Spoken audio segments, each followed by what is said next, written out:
This is Julian, and I'm here in Amsterdam, and what I want to talk about in this video here is the one thing we're pretty much all guaranteed to experience, all guaranteed to go through, which is a breakup. Going through a heartbreak, a relationship that ends, and unfortunately far too many people get absolutely destroyed by this. Their life just turns to ruin, they turn to ruin, they are a shell of the person they used to be because they didn't have the right mindsets to go through it properly.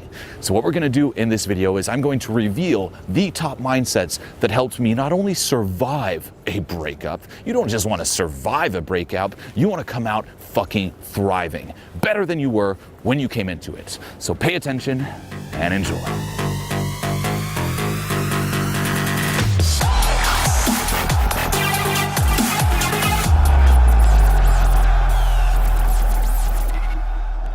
Remind yourself of the truth, which is that you don't need anyone to complete you. This is harsh, but it's very true. We're conditioned this way. We see movies and it's like, what is love? My soulmate. You complete moi. Right? You complete me. Beautiful idea, no?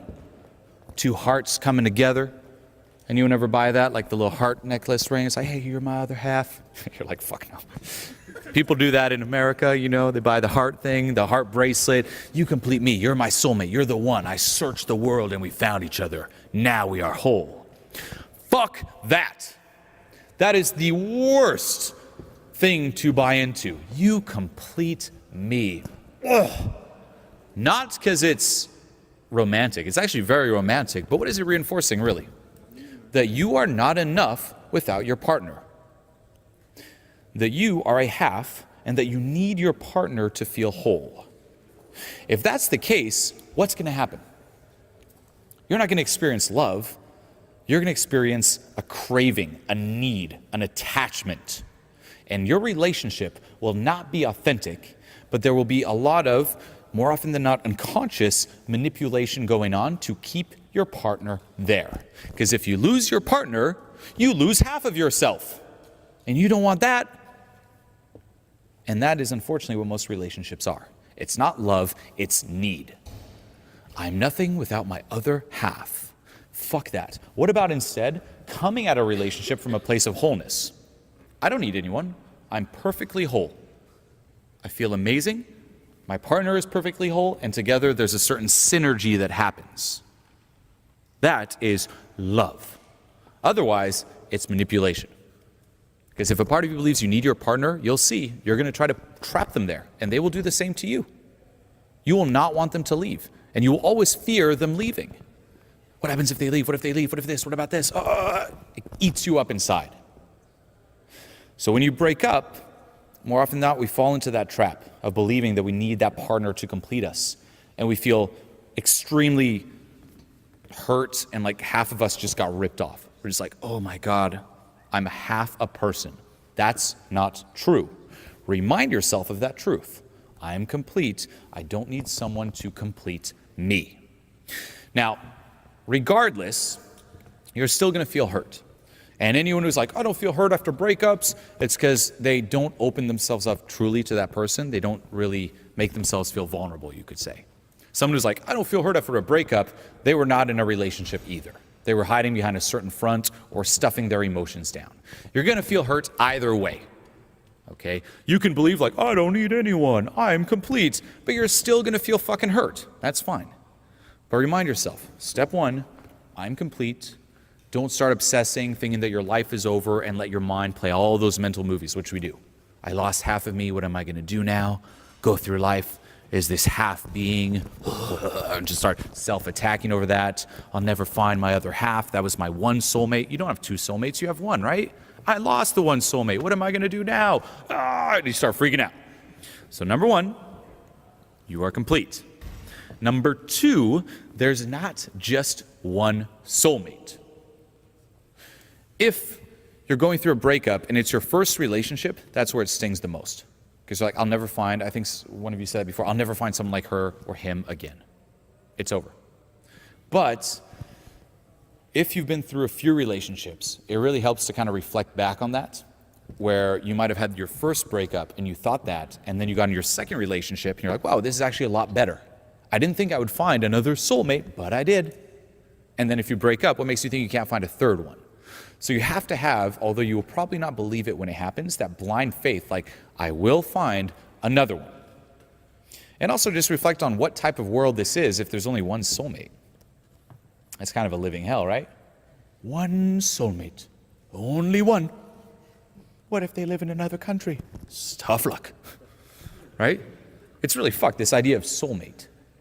I honestly hate it. I know it's romantic, I know it's cute, but it really hurts us so bad. The soulmate. I lost her, I lost him, it's over. No, now there's a second soulmate, and a third soulmate, and you have as many soulmates as you want. Never limit yourself there. Every part of you believe it's over. You'll never feel this again. Don't buy into that lie. It's a bluff. Okay? Beyond that, dive into what's being triggered inside of you. And this is huge. A lot of breakups, although uncomfortable, although painful, a lot of the suffering that we experience going through them have nothing to do with what's happening. It has to do with what's being poked at inside of us. You're having a pain body attack. You're being triggered. You'll see this as an example with people who get divorced and then remarry. And they might remarry and they're like, yeah, I love my new wife. But they're still really hurt over their first wife. But my first wife, and that's all they talk about, right? Literally, old people will say that. Grandparents will say that. Remarried, 40 years later, still obsessed over their ex. Still triggered by it. That is a disproportionate response to reality. That is trauma being poked at. And that's something to dive into. It's not fun to go through a breakup. It's not like, oh, fuck yeah, breakup times. But it's not something that should run you for years and years and years to come. So it's very important to feel your way through it. When you break up and it really fucking stings, awesome. You are being triggered. Dive into it and process that. Okay? Beyond that, accept one of those, you could say, truths of life, which is that nothing is permanent, everything changes, and you will go through multiple phases in your life. And you can resist life, or you can go with the flow of it. Okay? I've had this through breakups. I've had this through different phases, including even like the scandal I went through. It's like when things come to an end, things go against your plan that you have for yourself. This is what I want for you. Pfft, nope. And we're so stubborn. We just keep trying to go for what we think is best for us. And if you take this in, this will change your life. Whether it's a breakup or any kind of adversity, question it. How do I know this is bad for me? How do you know this breakup is bad? If you get fired, a lot of you, and I'd probably freak the fuck out. Oh my God, I'm fired. How do you know that's bad? If you lose all your money, that's horrible. How do you know? Maybe it's the best thing that ever happened to you. We're so quick to judge. How do you know? What if there's a better plan for you? Maybe you losing all your money in a year from now leads to this amazing thing that happens that wouldn't have happened if you kept all your money. Maybe you breaking up leads to you finding a better partner that you wouldn't have met otherwise. And we hear this all the time. I broke up and it was horrible, but thank God, because now I found my partner that I wouldn't have met. Same with fired. How often are people happy that they got fired because they now found a better job that's more congruent with who they are? All the time. We hate it in the moment because it goes against our plan. We think we have it all figured out. What if there's a better plan? And you have to trust life. It sounds harsh, but when that thing happens, like when a phase ends, whether you trust life or not, that phase is over. It's done. The relationship's fucking done. You can resist it and be all hurt about it, like, oh, why is it done? And try to hang on to the past, or you can go with the flow of life. I personally view it's super cheesy, like a fucking parent. I literally view life, the universe, whatever, as like a parent. And it's like, you're a kid, and super cheesy, but again, I have weird examples to make this click for me. Imagine you're a kid and you're eating ice cream. You're eating a lot of vanilla ice cream. Or chocolate, whatever the fuck ice cream you're eating. You're eating a mix of all the ice creams. And you're a kid, you don't know you'd be better, right? You're like, more ice cream. More ice cream. Is there ever enough ice cream? No, I'm a kid. I could just eat ice cream forever. You're a parent. You know, there's probably a limit. So what's the parent going to do? Enough ice cream for you? What does the kid do? What? That freaks the fuck out. Give me the ice cream. But no, if you kept eating the ice cream, your stomach would be fucked, you'd be fat, you'd be unhealthy, it'd be horrible. View life that way. Break up, I want my ex. That's the kid, I want the ice cream, it's the best plan. Nope, there's actually a better plan, and life is in reality helping you. It'll be extremely hard to think about it, like to dive into this at first. We're so stubborn, but this is extremely freeing. Accept the next phase. Okay? And in that phase, also take some time to rediscover who you are. Don't immediately jump into a next relationship. That's our first instinct. We're like, I break up, quickly, replacement. No.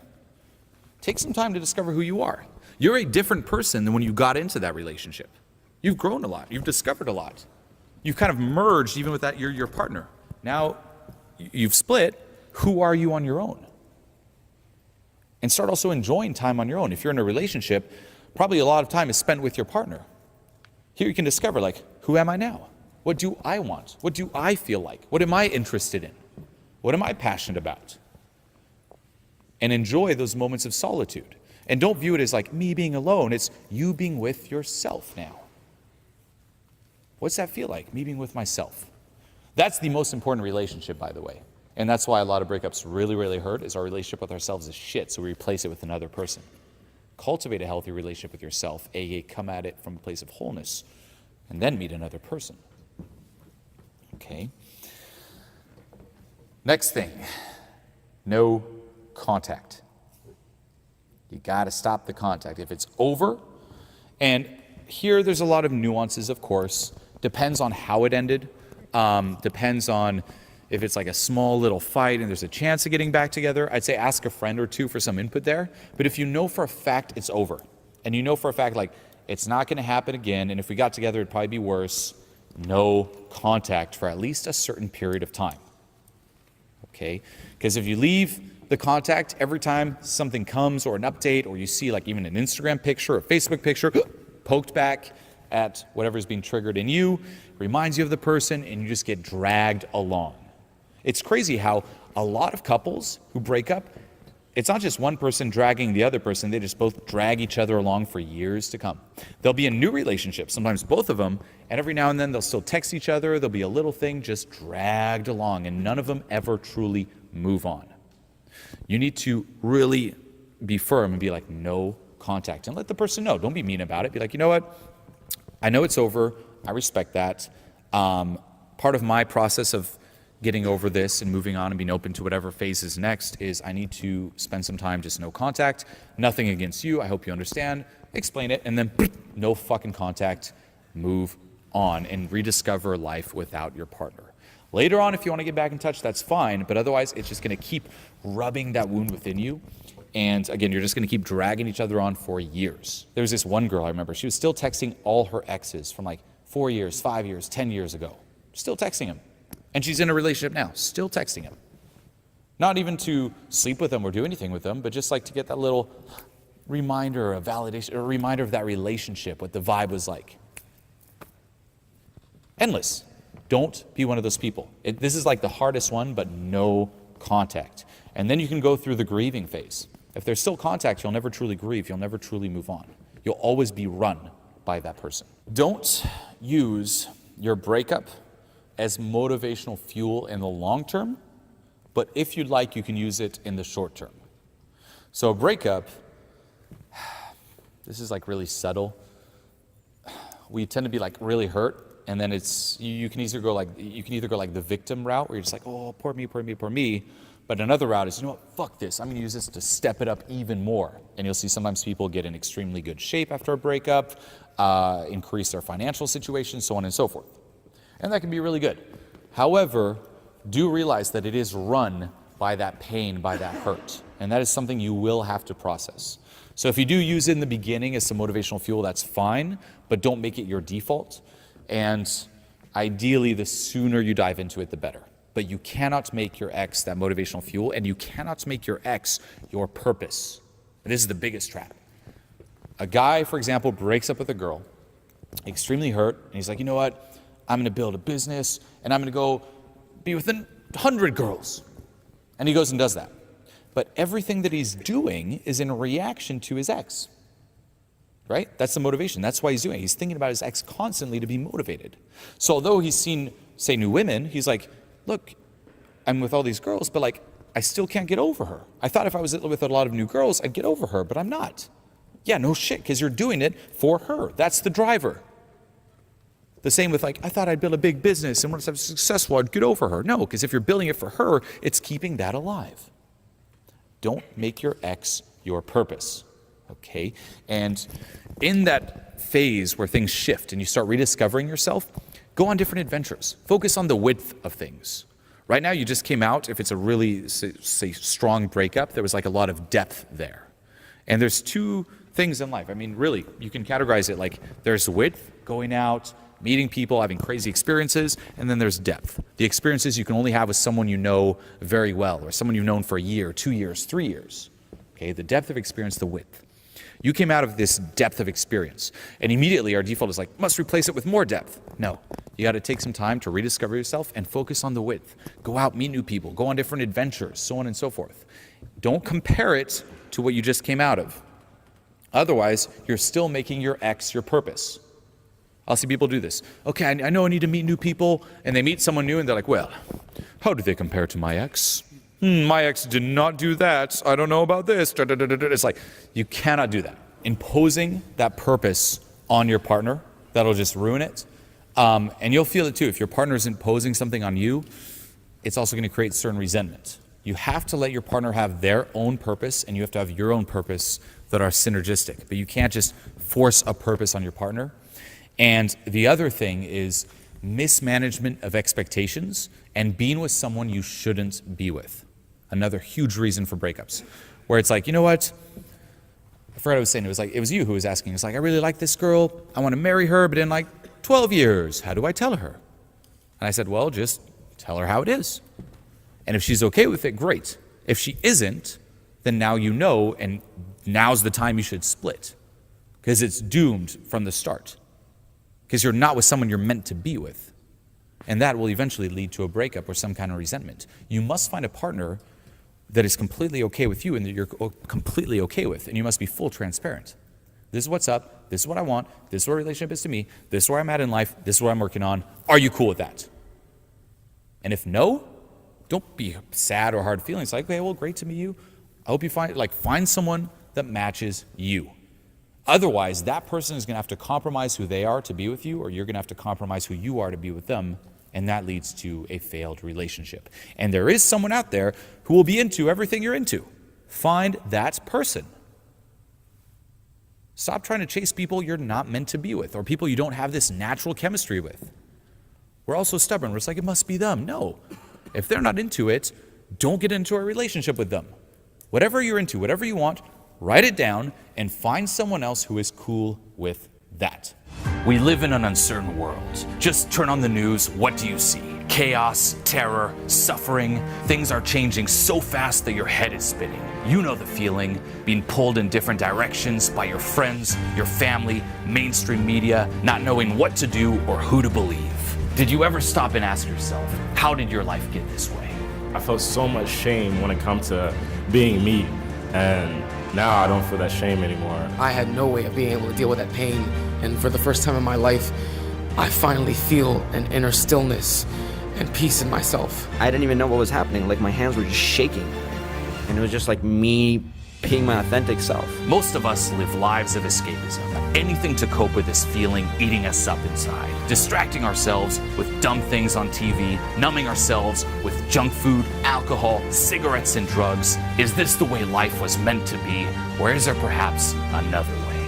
It's been the first time in over 10 years since my dad died that I actually felt like I did before. I've decided to take a stance for good, for love, for authenticity. And I've created a movement of people dedicated to raising the vibe. A movement dedicated to doing something about this, and it's called Transformation Mastery Academy. That was amazing, just being able to finally find that root reason. I really want to thank each and every one of you out of the bottom of my heart. Thank you, guys. Now, I'm not some fake guru promising you overnight results. What I promise you here is a tribe of people to help support you and guide you along this journey. In Transformation Mastery Academy, you'll no longer be alone, you'll no longer feel lost, you will be given the roadmap to true, permanent personal transformation. Enough with this fake life of quiet desperation. Step into your truth and join the movement.